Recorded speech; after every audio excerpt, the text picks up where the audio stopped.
Hi guys, and welcome to the totally clueless Oktoberfest 2017. I'm saying it like it's a thing I've been doing for a while. I'm actually recording this on, I think it's the 14th of July, because the Oktoberfest beers are slowly starting to make their way into the shop.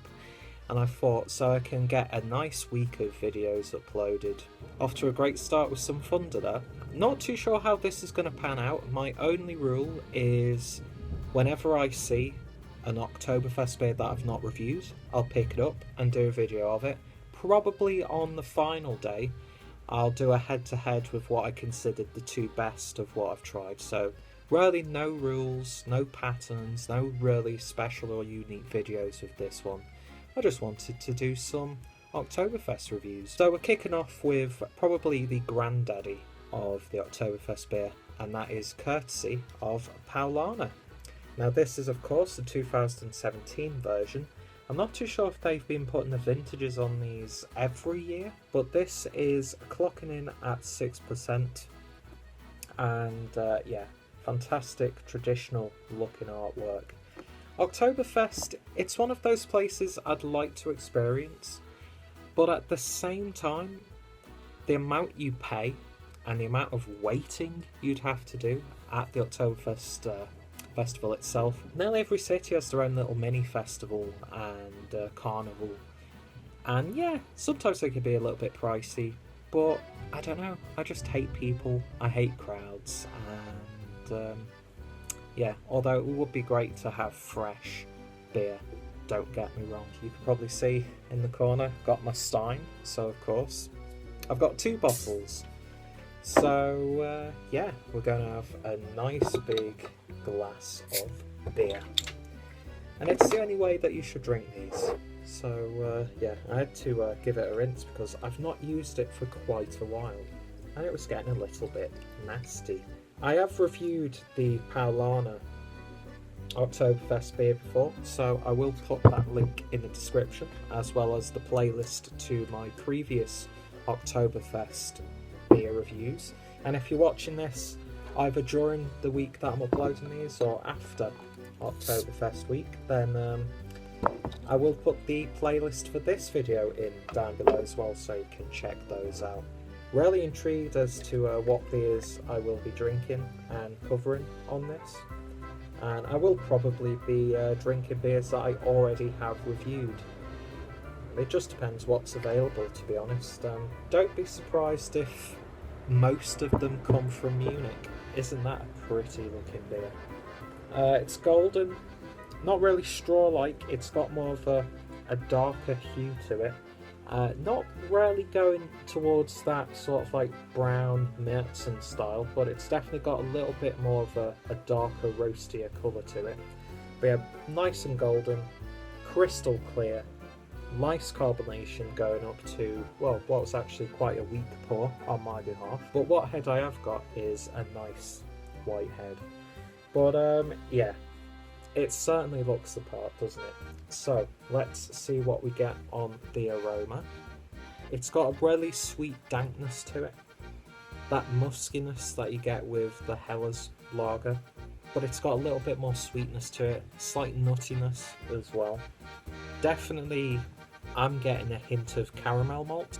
You get those familiar the Munich Hellas tones, but it's just a little bit more sweeter, a little bit more cakier. Not too sickly sweet or anything like that, just nicely spiced. But yeah, really smells nice. It's got a real sense of freshness to it.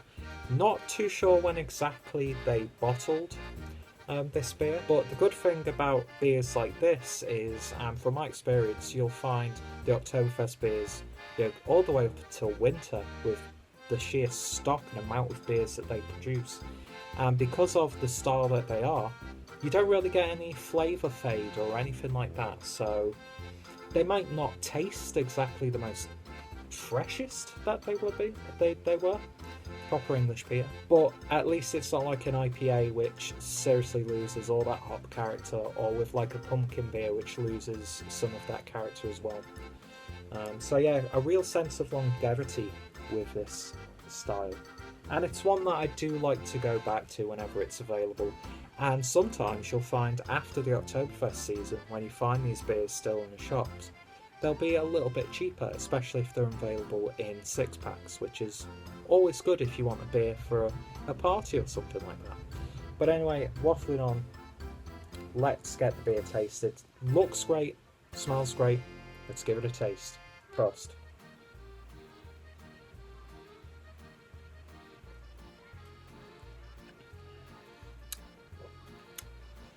Yeah, it's got a little bit more of a nuttiness, slight more earthiness to it, but at the same time, a little bit more of a cakey sweetness in there. Not really sweet, not sugary sweet or anything like that. What I do find interesting is, however, there's a little bit more of a hop bite on the back end than I was expecting, to be honest. I didn't really want to watch my previous review of this beer, so then it wouldn't forge my opinion of me drinking it this time around. But this has got a little bit more of like a nicely spiced cake. I'm getting a little hint of ginger, cinnamon, that sort of thing, a little sprig of nutmeg, all those sorts of things that you'd have in like a nice cake batter. But yeah, it's crisp, it's got a lovely medium mouthfeel, not too heavy but not too light. It's definitely one where if you are at the Oktoberfest or in a beer garden in general, you know, these will go down absolutely swimmingly. So crisp, it's really nice and refreshing. It does taste a little bit more towards the Märzen style, as opposed to like a regular fest beer. You get that high quality German craftsmanship, especially from a brewery like Paulaner. In this climate where we're told by people that we should hate the macro guys and, you know, we should just purely buy craft beer all the time, when you have beers like this, you really do realise that companies that have been around for a long time have the reputation, they have the prestige for a reason. And I've yet to come across a bad beer at all from Paulaner. And yeah, I think they've got part ownership from Heineken. Who the fuck cares? Sat outside when it comes to the start of September, when the festivities are in full flow. This is just going to go down so quickly. It's a lovely, lovely beer. Nothing too unique, nothing amazingly special or anything like that. But for a style that is obviously oversaturated, it's just got a real nice sense of character to it. It's those nice spicy hop tones on the back end that just help lift the beer that little bit more.